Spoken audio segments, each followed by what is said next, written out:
भारतीय क्रिकेट का इतिहास सिर्फ जीत, ट्रॉफी और सुनहरी रिकॉर्ड्स की गाथा नहीं है। इस चमकते पन्नों के बीच कुछ ऐसे काले अध्याय भी दर्ज है जो आज भी खेल की आत्मा को बेचैन कर देती है। ऐसी ही एक कहानी है रमन लांबा की, जहां प्रतिभा, टकराव और त्रासदी एक ही धागे में पिरोए हुए नजर आते हैं। 2 जनवरी 1960 को उत्तर प्रदेश के मेरठ में जन्मे रमन लांबा बाएं हाथ के आक्रामक सलामी बल्लेबाज थे। घरेलू क्रिकेट में उनका नाम एक भरोसेमंद ओपनर के तौर पर लिया जाता था। भले ही उन्हें भारतीय टीम के लिए सिर्फ 4 टेस्ट मैच खेलने का मौका मिला, लेकिन चयनकर्ताओं और क्रिकेट गलियारों में उनकी क्षमता को लेकर कभी दो राय नहीं रही।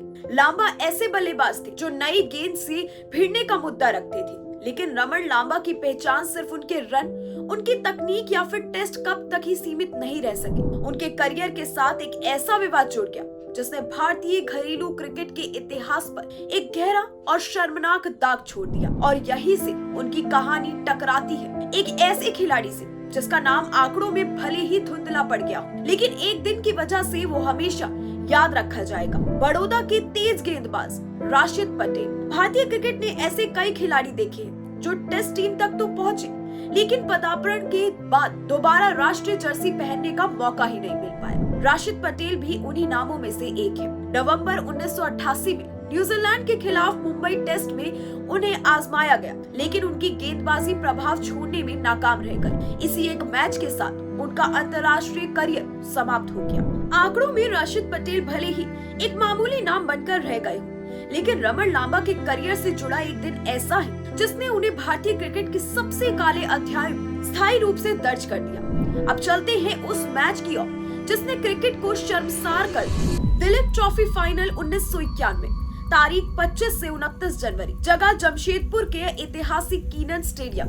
एक तरफ थे कपिल देव की कप्तानी वाली नॉर्थ जोन, तो दूसरी ओर रवि शास्त्री के नेतृत्व में वेस्ट जोन। नॉर्थ जोन ने पहली पारी में 729 रन बनाकर पारी घोषित की। जवाब में वेस्ट जोन 561 रनों पर सिमट गई। सलामी जोड़ी थी अजय जडेजा और रमन लांबा, जिन्होंने पहली पारी में शानदार 180 रन बनाए थे। स्कोर 9.5 ओवर में 59 बिना किसी नुकसान के था। सब कुछ सामान्य चल रहा था। स्टेडियम में बैठे दर्शक शायद ये सोच भी नहीं सकते थे कि अगले कुछ मिनटों में क्रिकेट इतिहास का एक बदनुमा चेहरा सामने आने वाला है। वेस्ट जोन की ओर से गेंदबाजी कर रहे थे राशिद पटेल।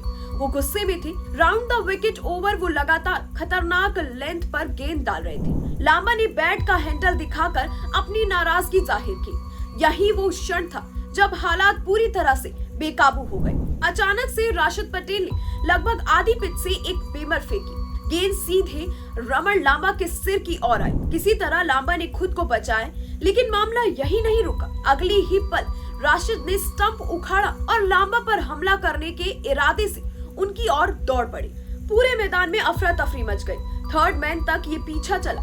लांबा खुद को बचाते रहे और स्टेडियम में मौजूद हर दर्शक सन्न हो गया। क्रिकेट का मैदान एक अखाड़े में तब्दील हो चुका था। हालात इतने बिगड़ गए कि दर्शकों का गुस्सा भी फूट पड़ा। मैदान में पत्थर फेंके जाने लगे। बाउंड्री पर फील्डिंग कर रहे विनोद घायल हो गए। सुरक्षा व्यवस्था चरमरा गई। मजबूर अंपायरों को खिलाड़ियों को पवेलियन लौटने का आदेश देना पड़ा। दिलीप ट्रॉफी की विजेता टीम को ट्रॉफी भी मैदान के अंदर नहीं बल्कि पवेलियन में सौंपी गई। इस शर्मनाक घटना के बाद बीसीसीआई ने सख्त कार्रवाई की। राशिद पटेल पर 13 महीने का प्रतिबंध लगाया गया, जबकि रमन लांबा को भी 10 महीने के लिए बैन कर दिया गया। ये माना गया कि लांबा पूरी तरह निर्दोष नहीं थे।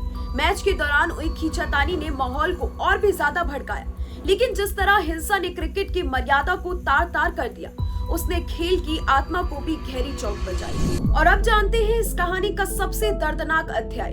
1998 में रमन लांबा बांग्लादेश में क्लब क्रिकेट खेल रहे थे। ढाका में खेले जा रहे एक मैच के दौरान वो शॉर्ट लेग पर फील्डिंग कर रहे थे, बिना किसी हेलमेट के। बल्लेबाज मेहराब हुसैन ने जोरदार शॉट खेला।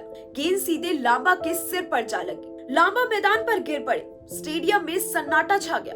उनकी हालत बेहद गंभीर हो गई थी। तमाम कोशिश की गई, लेकिन किस्मत ने साथ नहीं दिया। महज 38 साल की उम्र में रमन लांबा ने इस दुनिया को अलविदा कह दिया। रमन उन गिने चुने क्रिकेटरों में शामिल हो गए जिनकी मौत मैदान पर ही हो गई थी। उनकी मौत ने शॉर्ट लेग पर फील्डिंग के दौरान सुरक्षा को लेकर भी गंभीर सवाल खड़े कर दिए, तो वहीं हेलमेट की अनिवार्यता पर भी बहस को नई दिशा दी। रमन लांबा की कहानी आज भी हमें ये याद दिलाती है, क्रिकेट चाहे जितना भी बड़ा खेल क्यों ना हो, जीत और हार से ऊपर हमेशा एक चीज होती है, खिलाड़ी की जान।